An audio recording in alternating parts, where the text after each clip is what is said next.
দক্ষিণ চব্বিশ পরগনার পুলিশ অবজারভার ইতিমধ্যেই ফের পথে নেমেছেন সেই যোগীরাজ্যের দাবাং আইপিএস অফিসার অজয় পাল শর্মা। সকাল থেকেই ফলতার বিভিন্ন জায়গায় তাকে ঘুরতে দেখা গেল। ছবি আপনারা দেখছেন, যেখানে একেবারে গাড়ি করে, যেখানে গতকালকের মতো সাঁজোয়া বাহিনী নিয়ে, সাঁজোয়া গাড়ি নিয়ে অজয় পাল শর্মা বেরিয়ে পড়েছেন। পার্থপ্রতিম ঘোষ সরাসরি।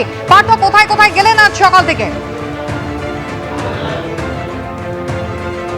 তবে সোমবার দিন দেখতে পাওয়া গেছিল যে একেবারে জাহাঙ্গীর খান অর্থাৎ তৃণমূল প্রার্থী তার বাড়ির সামনে গিয়ে কার্য তাকে হুঁশিয়ারি সুরে সতর্ক করে দেন যে ভোটের দিন যাতে ভোটারদেরকে ভয় না দেখানো হয়। গতকালকে আমরা দেখি জাহাঙ্গীর খানের যে অফিস, সেই অফিসের বাইরে একেবারে যে আশেপাশে এলাকা যেখানে ট্রাভেল মেকারদের লিস্ট নিয়ে তিনি কিন্তু পৌঁছে যান তাদের বাড়ি বাড়ি গতকাল গভীর রাত পর্যন্ত।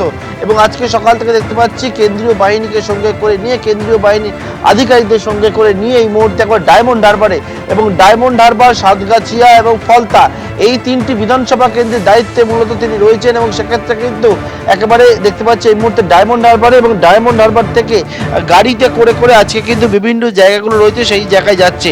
এবং ডায়মন্ড হারবার, ফলতার বিভিন্ন প্রান্তে আমরা যে বিষয়টা দেখতে পাচ্ছি সেটা যে বিশাল সংখ্যায় সিআরপির যে র্যাফের বাহিনী, সেই ছবি আমরা দেখতে পাচ্ছি। অজয় পাল শর্মা কনভয় নিয়ে বেরিয়ে পড়েছেন উত্তরপ্রদেশের যে এনকাউন্টার স্পেশালিস্ট। আর এবার ভাটপাড়ার ছবি রাখবো, যেখানে কেন্দ্রীয় বাহিনীর তরফে রুট মার্চ করা হয়। দেখুন সেই ছবি। একেবারে সাজোয়া গাড়ি নিয়ে মার্কসম্যান যে ছবিও দেখতে পাচ্ছেন ভাটপাড়ায়, এই ছবি ধরা পড়েছে সকাল সকাল। কেন্দ্রীয় বাহিনীর তরফে রুট মার্চ করা হচ্ছে, মার্কসম্যান রয়েছে। সরাসরি আমাদের প্রতিনিধি সমীরণ পালও রয়েছেন সেখানে। সমীরণ, একেবারে তুমি যেটা বললে যে সকাল থেকে সাজোয়া গাড়ি নিয়ে কেন্দ্রীয় বাহিনীর টহল ভাটপাড়া জগদ্দলে, যে ছবি নজিরবিহীন ছবি। এর আগে আমরা নির্বাচন দেখেছি ভাটপাড়া জগদ্দলে, কিন্তু রবিবার রাতে যেভাবে উত্তপ্ত হয়ে ওঠে ভাটপাড়া জগদ্দল। এবং আমরা এই মুহূর্তে রয়েছি ঘোষপাড়া রোডের ধারে, ক্যামেরাম্যান সন্দীপ সাধুকাতময় ছবিটা দেখাচ্ছে। কিছুক্ষণ আগে পর্যন্ত এখানে সাজোয়া গাড়ি নিয়ে কেন্দ্রীয় বাহিনী টহল দিয়েছে। প্রথমে দেখা গেছে যে হুটকোলা গাড়িতে গিয়ে কেন্দ্রীয় বাহিনীর জওয়ানরা টহল দিয়েছিল, এবং ভাটপাড়া জগদ্দল এখানে যাতে কোনো রকম ভোটকে কেন্দ্র করে অপ্রীতিকর ঘটনা না ঘটে তার জন্য নির্বাচন কমিশন অতি সক্রিয় বলা যেতে পারে।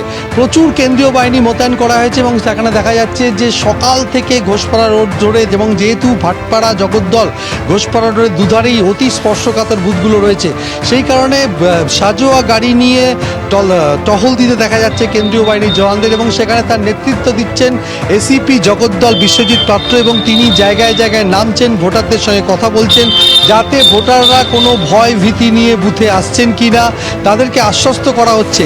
এবং ভোটারদেরও বক্তব্য হচ্ছে তারা এর আগে কখনো এই ধরনের সাজোয়া গাড়ি দেখেনি, এইভাবে কেন্দ্রীয় বাহিনীকে টহল দিয়ে দেখেনি।